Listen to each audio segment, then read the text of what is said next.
சுதந்திர தினத்தன்றைக்கு இங்கே கூடியிருக்கக்கூடிய எல்லாருக்கும் என்னுடைய வாழ்த்துக்களையும் தெரிவித்து நமஸ்காரத்தையும் முதல்ல தெரிவிச்சுக்கிறேன். இன்று ரொம்ப சிறப்பான ஒரு நாள். கிட்டத்தட்ட 65 வருஷங்களாக இந்த நாளை நம்ம கொண்டாடி இருக்கோம். நான் எனக்கு ஒரு பாக்கியம் கிடைச்சது. முதல்ல சுதந்திர தினத்தை கொண்டாடுவதற்கு உள்ள ஒரு பாக்கியம் எனக்கு கிடைச்சது.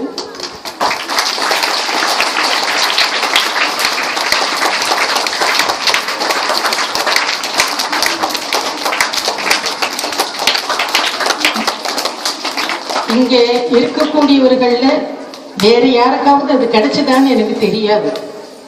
ஏன்னா இல்லைன்னு தான் எனக்கு தோன்றது. என்னுடைய வயசு வந்தவர்கள் இங்க யாரும் இல்லை. 1947ஆவது ஆண்டு சுதந்திர தினம். அப்பொழுது நான் ஒரு சின்ன பொண்ணு, 13-14 வயசுக்குள்ள இருக்கும். பெருசா தேசபக்தியை பத்திலாம் ரொம்ப தெரியாதுன்னாலும் கூட அப்பப்போ ஏதாவது நம்மளுடைய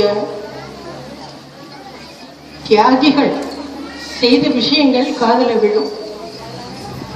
ஏன்னா பல விஷயங்களை ஆங்கிலேய கவர்மெண்ட் மறைச்சு விடுது. அதனால எங்களுக்கு எல்லா விஷயமுமே தெரியாது. இதெல்லாம் நியூஸ்லயோ எதுலயோ வராது. அதாவது ஒருத்தருக்கு சொல்லிதான் வெளியில தெரியுமே தவிர மற்றபடி செய்திகள் மூலமா இதுகள்லாம் தெரியாது.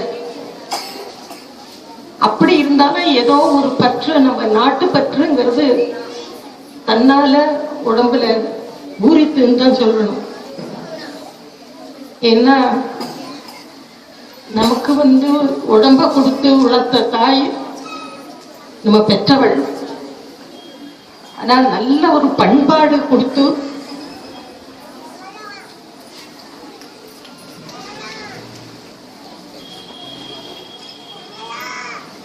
கலாச்சாரத்தை நமக்கு கொடுத்து நம்மளுடைய மனசை பண்படுத்தி வளர்த்தது இந்திய தாய். அப்ப அந்த பாரத மாதாக்கு நம்ம ரொம்பவும் கடமைப்பட்டிருக்கோம். அப்ப தன்னை அறியாம மனசுல அந்த தேசபக்தி அதனால வளர்ந்து வந்தது. அந்த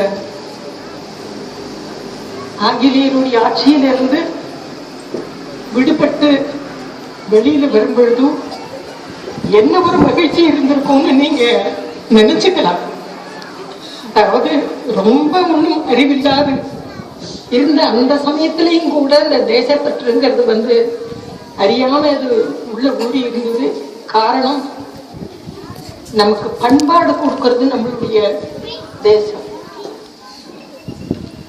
அது மட்டும் இல்லை, நாம் வளர்றதுக்கு ஒரு சூழ்நிலையை அமைச்சு கொடுக்கறதும் இந்த தேசம்தான். அப்படிப்பட்ட தேசத்துல பிறந்து வளர்ந்து இருக்கக்கூடிய நமக்கு எல்லாருக்குமே ரொம்ப பெருமை. பாரத நாட்டுல பிறக்கிறதுங்கிறது அவ்வளவு சுலபம் இல்லை. பெரியவர்கள்லாம் சொல்லுவார்கள், ரொம்ப புண்ணியம் பண்ணியிருந்தாதான் இந்த பாரத நாட்டுல பிறக்க முடியும் அப்படின்னு சொல்லுவாங்க.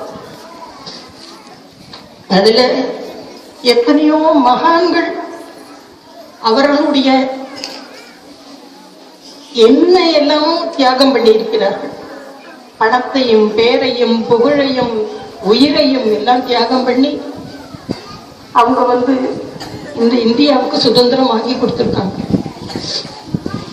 அதுல முக்கியமா நம்ம தமிழ்நாட்டுல, அதாவது நான் பிறந்த அந்த திருநெல்வேலி ஜில்லாவிலேயே 2-3 பேர் ரொம்ப விசேஷமா நம்ம சொல்லுவோம். கப்பலோட்டிய தமிழன்னு உங்களுக்கு எல்லாம் தெரிஞ்சிருக்கும். அவர் தூத்துக்குடி பக்கத்துல இருந்திருக்கார். வாவேசு ஐயர்னு கேள்விப்பட்டிருப்பீங்க. அவர் சேர மகாதேவியில குருகுலம் அமைச்சு அங்க இருந்தார். ரொம்ப பிரசித்தமானது சுப்பிரமணிய பாரதியார். சுப்பிரமணிய பாரதியார் பிரசித்தமானதுக்கு முக்கிய காரணம் என்னன்னா அவருடைய தேசபக்தி பாடல்கள். எளிமையான அந்த பாடல்கள் மூலமா எவ்வளவு தூரம் பெரியவங்களுக்கு எல்லாம் சின்னவங்களுக்கு எல்லாம் அந்த பக்தியை ஊட்ட முடியுமோ அவ்வளவு தூரம் ஊட்டி இருக்காரு. ஒருவேளை என்னுடைய மனதிலும் இந்த தேசபக்தி வர்றதுக்கு முக்கிய காரணமே அவருடைய பாடல்கள் இருந்திருக்கலாம். அது இப்பொழுது எனக்கு தீர்மானமா சொல்ல தெரியல. ஆனா அப்பப்போ காதல விழக்கூடிய அந்த பாடல்கள் நம்மளுடைய பக்தியை நிச்சயமா வளர்த்திருக்குங்கிறது சந்தேகமே இல்லை. இன்னொரு பாக்கியம் எனக்கு கிடைச்சது என்னன்னா, பாரதியார நேர பார்க்க முடியல. என்னுடைய தந்தையாருக்கு அந்த பாக்கியம் கிடைச்சிருந்தது. அவர் நல்ல பழக்கமும் இருந்தது அவருக்கு. அதன் காரணமாக அவருடைய மறைவுக்கு பின்னாலே அவருடைய மனைவியுடைய தரிசனம் எனக்கு கிடைத்தது. பாரதியாரின் மனைவி 2 பெண்கள், தங்கம்மா பாரதி, பானு அப்படின்னு சொல்லக்கூடிய அவங்களுடைய நெருக்கமான ஒரு பழக்கமும் கிடைச்சிருந்தது. அதனால நான் ரொம்ப பெருமைப்படுறேன். அது மட்டும் இல்ல, அந்த பாரதியார் குடும்பத்துல செல்லம்மா பாரதிக்கு சகோதரியாக இருந்த ஸ்வர்ணம் அம்மாள் என்பவர் வீட்டுக்கு அடிக்கடி வருவாங்க. எங்களுக்கெல்லாம் பாட்டு சொல்லிக் கொடுப்பாங்க. பாரதியாருடைய பாட்டை அவங்க சொல்லிக் கொடுப்பாங்க. பாரதியார் இப்படிதான் பாடுவார், இப்படிதான் பாடுவார், எனக்கு இப்படி சொல்லி கொடுத்தார் அப்படின்னு சொல்லிட்டு அந்த பாட்டெல்லாம் சொல்லி கொடுத்துருக்காங்க. உஜ்ஜயினி நித்திய கல்யாணி, ஓம் சக்தி ஓம் சக்தி ஓம் சக்தி ஓம் என்ற பாட்டு எனக்கு இன்னமும் மறக்கலை. அவங்க சொல்லி கொடுத்தது. தாயின் மணி கொடிப்பாரி, ஆடுவோமே கள்ளு பாடுவோமே, வெற்றி 8 திக்கும் கொட்ட, அது என்னப்பா, வெற்றி 8 திக்கும் கொட்ட கொட்டும் முரசை. உங்களுக்கு எல்லாம் அது தெரியுமா தெரியாதான்னு எனக்கு தெரியல. படிச்சிருப்பீங்க, பார்த்திருப்பீங்க இல்லையா? பார்த்தது இல்லையா? கேட்டது இல்லையா? புத்தகத்தில் பார்த்திருப்பீங்களே. இந்த முதல் சுதந்திர தினத்துல ஆடுவோமே பள்ளு பாடுவோமே என்ற பாட்டு அவ்வளவு ரொம்ப சிறப்பா ஒலித்து கொண்டிருந்தது. அது கேட்காத இடமே இல்லை. அதாவது பாக்குறவா கேட்கறவா அத்தனை பேரும் இந்த ஆடுவோமே பள்ளு பாடுவோமே ஏன்னா அவ்வளவு ஆனந்தம் அத்தனை பேருக்கும். அப்புறம் வெற்றி 8 திக்கும் கெட்ட, இது என்னதுனாலன்னா டி.கே. பெட்டம்மாள் இந்த 2 பாட்டையும் பாடியிருக்காங்க. அதனால எல்லார் வாயிலையும் இந்த பாட்டு ரொம்ப எல்லாரும் பாடிட்டு இருக்காங்க. அப்படி ஒரு நிலைமை. இவ்வளவு தியாகம் செய்துதான் நமக்கு இந்த சுதந்திரம் கிடைத்திருக்கிறது. அந்த தியாகத்திலையும் வாஞ்சிநாதன் ஒருத்தர் திருநெல்வேலியில கலெக்டரா இருந்தார். ஆஷ்துரைன்னு ஒருத்தர் இருந்தார். அந்த ஆஷ்துரையினுடைய கொடுமை ரொம்ப அதிகமா இருந்ததுனால அவரை எப்படியாவது ஒழித்து விட வேண்டும் என்று புரட்சிக்காரர்களுக்கு எல்லாம் மனசுல தோன்றியது. அதாவது நம்ம புரட்சிக்காரர்கள் சொல்லக்கூடாது. அதாவது தேசத்தினுடைய அந்த சுதந்திரத்தை திருப்பி பெற வேண்டும்ங்கிற ஒரு ஆர்வத்தில் அவங்க செயல்பட்டாங்களே தவிர புரட்சி பண்ண வேண்டும் என்கிற நோக்கம் அவங்களுக்கு இருந்தது கிடையாது. அப்படிப்பட்ட ஒரு நிலையில வாஞ்சிநாதன் ஒருத்தர் என்னுடைய உயிரையும் நான் தியாகம் பண்ண தயாரா இருக்கேன் அப்படின்னு சொல்லி வாவேசு ஐயர் கிட்ட போய் சொல்றார். அப்போ வாவேசு ஐயர் சொல்றார், எப்போ உனக்கு ஷூட் பண்ண தெரியுமான்னு கேட்கிறார். ஷூட் பண்றதுன்னா என்ன, வெறுமே ஷூட் பண்ணி பிரயோஜனம் இல்லை, குறி தப்பாம அவங்களால ஷூட் பண்ண முடியுமா அப்படின்னு கேட்ட உடனே நான் என்னுடைய முழு முயற்சியும் அதுக்கு பண்ணுவேன்னு சொல்லிட்டு வாவேசு ஐயர் கிட்ட சொன்ன உடனே வாவேசு ஐயர் தான் இந்த வாஞ்சிநாதனுக்கு எப்படி குறி தவறாமல் நம்ம துப்பாக்கி எடுத்து சுட முடியும் என்பதை பற்றி சொல்லிக் கொடுக்கிறார். அப்படி அந்த வாஞ்சிநாதன் தன் உயிரையும் பணயம் வச்சு திருநெல்வேலிக்கு பக்கத்துல மணியாச்சின்னு ஒரு இடம், ஒரு ஸ்டேஷன் இருக்கு. அந்த ஸ்டேஷன்ல கலெக்டர் வந்த பொழுது வாஞ்சிநாதன் அவரை சுட்டு விடுகிறார். அது மட்டும் இல்லை, அவரை சுட்ட நானும் இனி இருக்கக்கூடாதுன்னு சொல்லிட்டு தன்னையும் வாங்கி கொடுக்கிறார். அதாவது அவங்களுடைய தியாகம் எவ்வளவு தூரத்துக்கு போச்சுன்றதை நம்ம கவனிக்கணும். நான் எதுக்காக இதெல்லாம் சொல்றேன்னு சொன்னா, சும்மா நம்ம பைசா கொடுத்து வாங்குற மாதிரி வாங்கினது இல்லை இந்த சுதந்திரம்.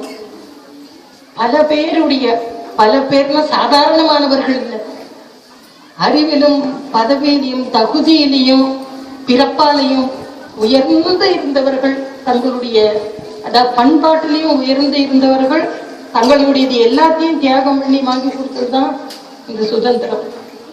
அப்ப இவ்வளவு கட்டப்பட்டு கிடைத்த ஒரு சாமான நம்ம எவ்வளவு ஜாக்கிரதையா காப்பாற்றணும், அந்த பொறுப்பு எல்லாம் உங்ககிட்ட தான் இருக்கு.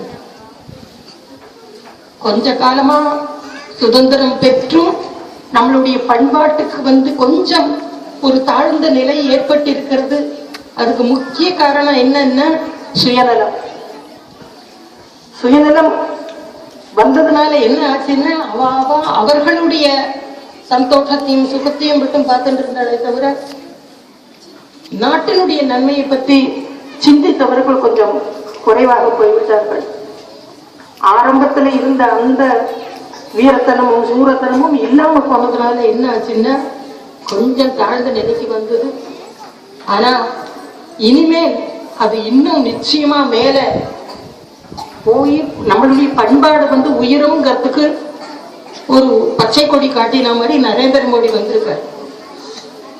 அது நம்மளுடைய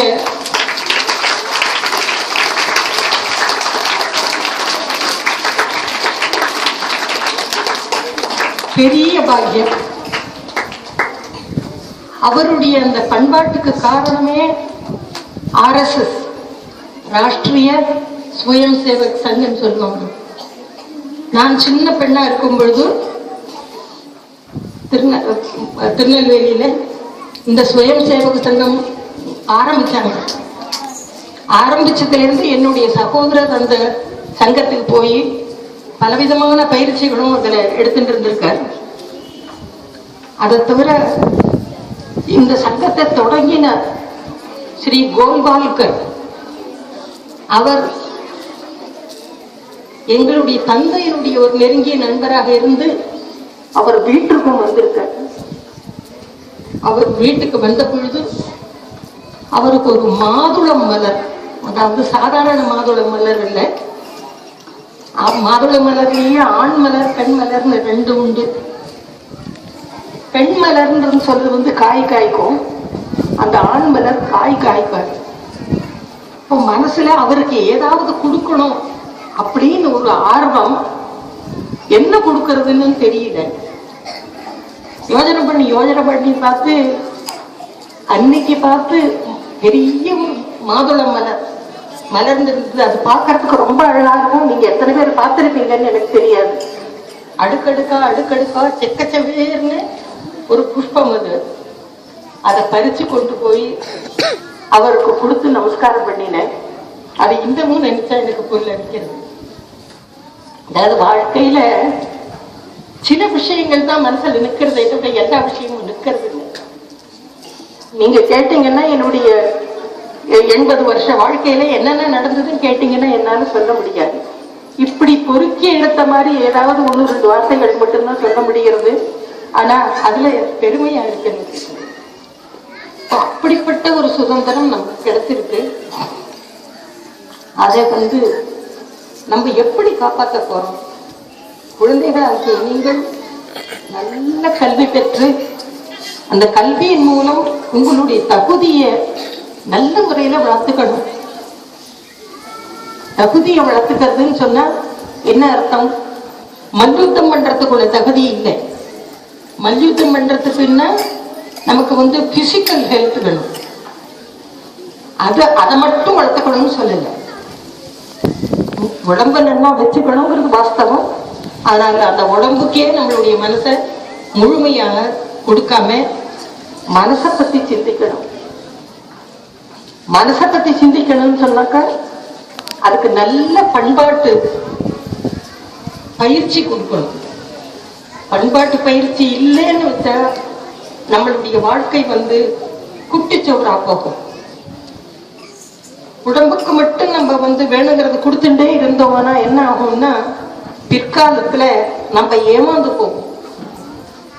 சின்ன குழந்தையில நமக்கு விஷயங்கள் புரியாது, பெரியவங்க சொல்லி கொடுத்தா அதை நம்ம எடுத்துக்கணும். எடுத்துக்காம நம்ம விளையாட்டுத்தனமா நம்மளுடைய இன்பத்தை பத்தி, அதாவது உடல் இன்பத்தை பத்தி மட்டுமே கவலைப்பட்டோம்னா பிரயோஜனம் இல்லை. மன பண்பாடு என்று சொல்லும் பொழுது நம்ம பலவற்றையும் தியாகம் பண்ண வேண்டியிருக்கும். சுயநலத்தை முதல்ல விட வேண்டியிருக்கும். சுயநலத்தை விட்டாதான் நம்ம முன்னால வர முடியும். அந்த சுயநலமின்மைன்றது ரொம்ப முக்கியம். அந்த குவாலிட்டியை நம்ம வளர்த்துக்கணும். அதை நம்ம சுதந்திரத்தை காப்பாற்றணும்னு சொன்னா முக்கியமாக தேவை தியாகம். சாக்ரிஃபைஸ் சொல்றோமே, அந்த தியாகம் இல்லாத போனா நம்மளால ஒண்ணும் பண்ண முடியாது. தியாகத்தோடு மட்டும் இல்ல, சேவையும் கூட சேரணும். தியாகம் சேவை அந்த ரெண்டும் ரொம்ப முக்கியம். அந்த ரெண்டையும் நம்ம கடைபிடிக்க வேண்டும். நம்மளுடைய கலாச்சாரத்துல நமக்கு ஒரு ஈடுபாடு வேணும், பெருமைப்படணும். நம்ம கலாச்சாரம் சாதாரண கலாச்சாரம் இல்லை. நீங்க எத்தனை பேர் அதை புரிஞ்சுட்டு இருக்கீங்கன்னு தெரியாது. மற்ற கலாச்சாரங்கள்லாம் பிரிக்கக்கூடிய ஒரு கலாச்சாரம். ஆனா நம்முடைய கலாச்சாரம் எல்லாரையும் சேர்க்கக்கூடிய கலாச்சாரம். நம்மளுடைய இதுக்கு ஹிந்து தர்மம்னு பேர்ல அது வெளிநாட்டவர்கள் நமக்கு கொடுத்த பேர் தான் ஹிந்து தர்மமே தவிர உண்மையான பேர் ஹிந்து தர்மம் இல்லை. அதுக்கு பேரு சனாதன தர்மம்னு பேரு. சனாதன தர்மம்னா என்னன்னா என்றைக்கும் இருக்கக்கூடியது அப்படின்னு பொருள். சனாதன தர்மம்ங்கிறது ஒவ்வொருவருடைய வாழ்க்கைக்கும் தேவையானது. அந்த வாழ்க்கை முறையை பண்படுத்தும் பொழுது நாமும் சௌக்கியமா இருக்கலாம், நம்மளை சேர்ந்தவர்களும் சௌக்கியமா இருக்கலாம், உலகத்துல இருக்கிறவங்க அத்தனை பேரும் சௌக்கியமா இருக்க முடியும். அந்த தர்மம் தழைச்சு வரணும். அது மேலோங்கி நிற்பதற்காக நரேந்திர மோடியினுடைய அந்த ஆட்சியில நம்ம பண்ணக்கூடியது, அவர் செய்யக்கூடிய காரியங்களுக்காக உறுதுணையா இருந்து நம்மளால என்னெல்லாம் முடியுமோ, நம்மளுடைய நிலையில என்ன பண்ண முடியுமோ அதை பண்ணி அந்த சனாதன தர்மம் நிலைக்கிறதுக்கு நாலு பக்கமும் பரவறதுக்கும். மற்ற கலாச்சாரங்களுடைய தன்மை நிறைய பேருக்கு தெரிஞ்சிருக்கும். அது இல்லாம இந்த எல்லாரையும் அணைத்து கொள்ளக்கூடிய இந்த தர்மத்தை நீ கொஞ்சம் முன்னால பாத்தீங்க. இந்துக்களுக்கும் முஸ்லிம்களுக்கும் கிறிஸ்தவர்களுக்கும் ஒற்றுமையோட எப்படி ஒற்றுமையா இருந்திருக்கிறார்கள்ங்கிறத பார்க்கணும். அதே மாதிரி பிராமணன் மற்ற ஜாதியினர் எல்லாரும் ரொம்ப ஒற்றுமையாக தான் இருந்திருக்கிறார்கள். இந்த வெளி கலாச்சாரம் வந்ததுக்கு பிறகு பணத்தின் மேல ஒரு பற்றுதல் பலரும் தவறாக நடந்து கொண்டதுனால இந்த கலாச்சாரம் எல்லாம் மாறி போயிடுது. இனிமே அதுக்கு இடம் கொடுக்க கூடாது. சரியான சமயம் வந்தாச்சு. நீங்கள் எல்லாரும் அதுக்கு உதவி பண்ணி சனாதன தர்மம் நிலைச்சு நிற்கும்படியாக நீங்கள் செய்யறது மட்டுமில்ல, உங்களுடைய பிரார்த்தனையில அதை சேர்த்துக்கணும்.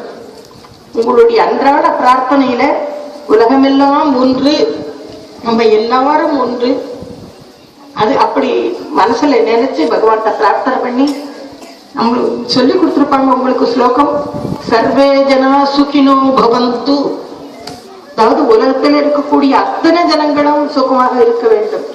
அந்த பாவத்துல உங்களுடைய பிரார்த்தனையை பகவான் கிட்ட வச்சு இந்த நாட்டுக்கும் உலகத்துக்கும் நன்மையை செய்யறதுக்கு நீங்க முயற்சி பண்ணணும். அதுதான் என்னுடைய பிரார்த்தனை. ஏன்னா சுதந்திர தினம் கொண்டாடுறதுன்னு சொன்னா சும்மா மிட்டாய் வாங்கிக்கிறது இல்லை. நம்ம ரீடெடிகேஷன் சொல்றோம் இல்லையா, நம்மளை அர்ப்பணிக்கிறோம், தாய் நாட்டுக்கு அர்ப்பணிக்கிறோம், நம்மளுடைய கலாச்சாரத்துக்கு அர்ப்பணிக்கிறோம். அதைத்தான் முக்கியமா எடுத்துக்கணும் அப்படின்னு கேட்டுக்கொண்டு உங்களுக்கு எல்லாருக்கும் அதுக்குரிய சக்தி உடம்புலையும் மனசுலையும் பகவான் கொடுக்கணும் அப்படின்னு நானும் பிரார்த்திச்சுக்கிறேன். எல்லாருக்கும் என்னுடைய அன்பு இதோட